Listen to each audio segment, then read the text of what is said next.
Salut à tous, bienvenue dans cette nouvelle vidéo. On va évoquer l'actualité du Paris Saint-Germain, l'actualité mercato. Le mercato risque d'être complètement fou et ça n'était pas prévu.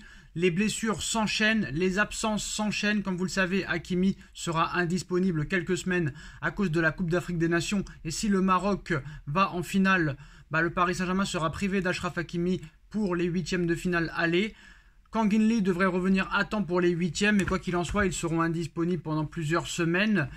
Alors, il y a eu beaucoup de peur hier sur Warren Zaïre-Emery. Plus de peur que de mal pour Warren Zaïre-Emery. Il se tenait la cheville droite après Paris Saint-Germain-Toulouse, mais ce n'était qu'un coup. Donc normalement, Warren Zaïre-Emery restera apte pour les prochains matchs. Maintenant, l'information principale de cette vidéo, c'est la fin de saison possible pour Milan Skriniar. Possible fin de saison pour Milan Skriniar. Il sera tout du moins absent plusieurs mois. La possibilité d'une opération est évoquée. Il est visiblement touché dans la zone autour de la cheville. On va pas se mentir, Milan Skriniar, c'est un échec. Et heureusement que le Paris Saint-Germain a attendu que le joueur slovaque soit libre. Parce que très clairement, quand tu penses qu'à l'été 2022, le Paris Saint-Germain était prêt à débourser plus de 80 millions d'euros pour le recruter et 15 à 20 millions d'euros l'hiver dernier, heureusement que le Paris Saint-Germain a attendu. Heureusement que l'Inter de Milan n'a pas voulu le vendre parce que très clairement, là, ça aurait été la catastrophe industrielle. Maintenant, est-ce que c'est une mauvaise nouvelle ?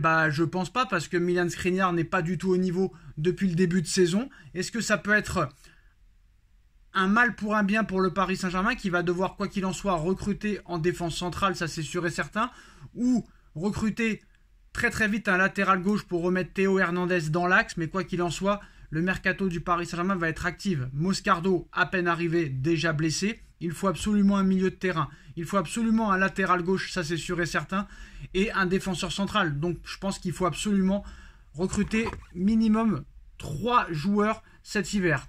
Alors là, très clairement, les conséquences de la blessure de Milan Skriniar sur le mercato du PSG, la longue absence à craindre pour Milan Skriniar oblige le Paris Saint-Germain à revoir ses plans pour le mercato d'hiver, alors qu'il espérait combler ses manques en défense centrale avec la venue de Lucas Beraldo.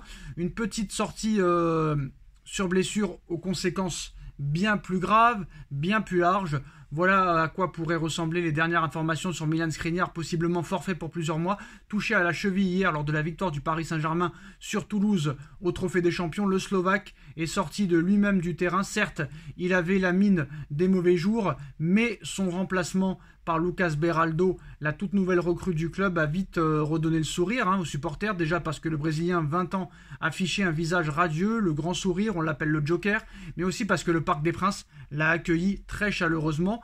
Chaque touche de balle a été accompagnée d'un olé venant du public, de quoi amuser l'intéressé qui devrait plonger dans le grand bain encore plus rapidement que prévu. Sa venue était programmée pour pallier la longue absence de Presnel Kimpembe, d'ores et déjà forfait pour le reste de la saison après avoir été à nouveau opéré, alors que les grandes échéances approchent, à commencer par la double confrontation face à la Real Sociedad en huitième de finale de Ligue des Champions qui conditionnera la saison parisienne. Luis Enrique doit d'un seul coup revoir ses plans.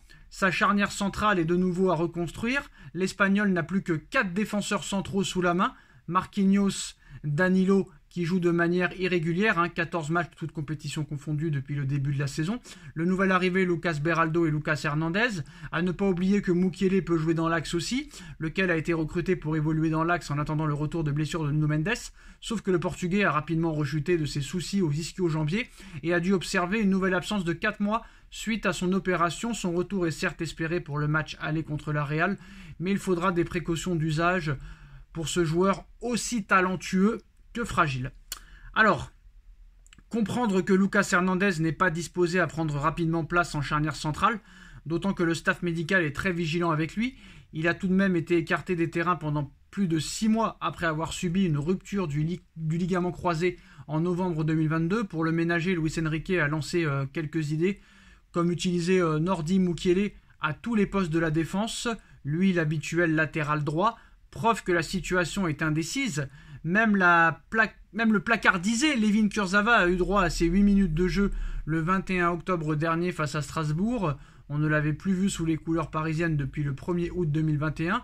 Donc le latéral gauche est régulièrement annoncé comme un candidat au départ cet hiver. Seulement la blessure de Skriniar pourrait à nouveau pousser les dirigeants du Paris Saint-Germain à revoir leur plan pour Layvin Kurzawa. Il faudra sans doute un nouvel élément à ce poste, mais les joueurs disponibles ou réalistes, Sergio Reguilón par exemple, ne sont pas légion. La rumeur Théo Hernandez AC Milan apparue parfois sur les réseaux sociaux semble au mieux farfelue pour cet hiver plus cet été. Il reste la piste interne, comme rappelé Juan Bernat de son prêt très compliqué à Benfica, seulement 6 matchs depuis le début de la saison. Problème, il est blessé depuis 2 mois.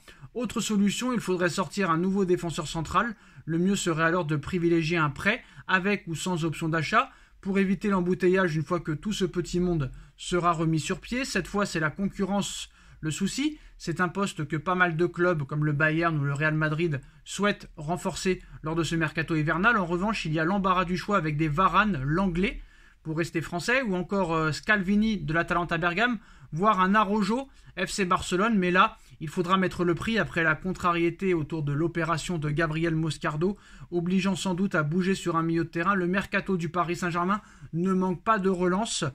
Alors c'est sûr que Araujo en défense centrale ce serait exceptionnel, sauf qu'il va falloir y mettre le prix. Scalvini à l'Atalanta c'est pas mal. L'anglais, ça m'étonnerait que l'Aston Villa le veuille. Varane pourrait être une solution. À choisir, je préférais Araujo, mais il va falloir y mettre le prix. Et je pense pas que le Barça veut faire de cadeau au Paris Saint-Germain. Raphaël Varane pourrait être une solution en défense centrale. S'il y avait un choix à faire entre Scalvini, Araujo et Varane, ou l'anglais, je mettrais Araujo en premier, l'anglais en 2, Scalvini en 3, Varane en 4.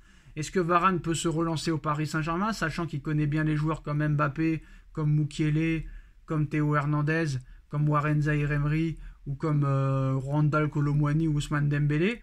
Ça pourrait être intéressant. Mais est-ce que réellement Raphaël Varane peut retrouver son niveau? Ça, je ne sais pas, j'en doute très sérieusement. La piste Casemiro aussi au milieu de terrain est étudiée. Nous sommes le 4 janvier. Heureusement, il n'y a pas beaucoup de matchs au mois de janvier pour le Paris Saint-Germain. Seulement 3 ou 4 si je ne me trompe pas. Mais il va falloir vraiment travailler pendant tout ce mercato. Il reste à peu près 27 jours pour se renforcer. Il faut absolument un milieu de terrain, un défenseur central et un latéral gauche. Et en plus de ça, peut-être que les blessures vont se poursuivre. C'est comme ça au Paris Saint-Germain. Ça fait des années que ça dure. Depuis que l'RQSI est arrivé, les blessures s'enchaînent entre le mois de janvier et le mois de mars. Ça a toujours été le cas, ça a toujours été comme ça. Donc maintenant, je pense qu'il va falloir essayer de vendre Hugo Ekitike pour ramasser un peu de liasse et essayer de se faire 2-3 joueurs parce que là, ce sera trop léger, très clairement.